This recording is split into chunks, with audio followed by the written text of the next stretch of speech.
जीवन जियल बानी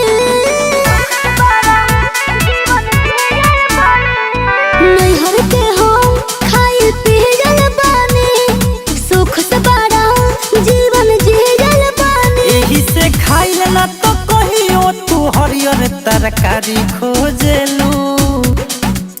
संडे के चिकन चाहिए मंडे के मटन मंगर बीच के बुध के बरारी खोजेलू। कबो सुखल कबो रसगर बरारी खोजेलू मंगर बीच के बुध के बरारी खोजेलू। हाँ तो चाहिए ना।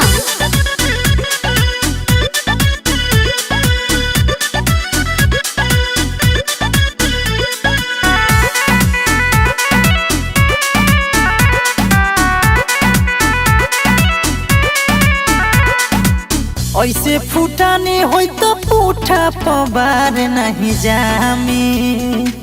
एक तो जीव चोटन बाड़ू ऊपर से कपड़ा पहन दामी।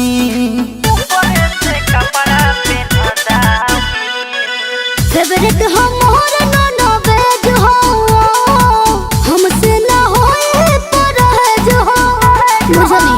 पैदल तू चला नहीं चले खाती चार चक्का गाड़ी खोजलू। संडे के चिकन चाहिए मंडे के मटन बीच के बुध के बरारी खोजेलू।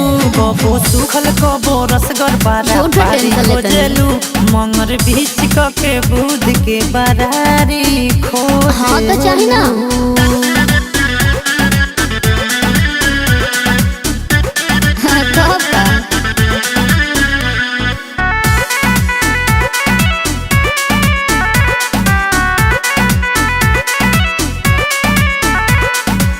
देखी देखी खर्चाई हाट बिट बढ़े सरवन के मथावा पकड़ जा हो जाई गोपाल या पवन के।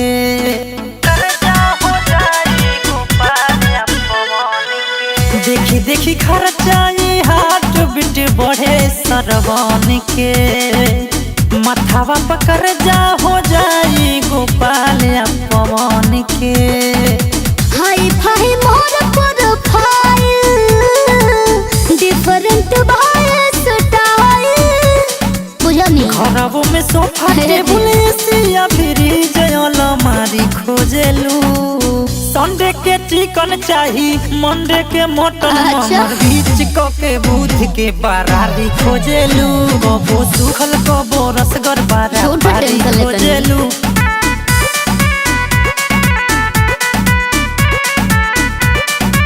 हाँ तो चाहिए ना।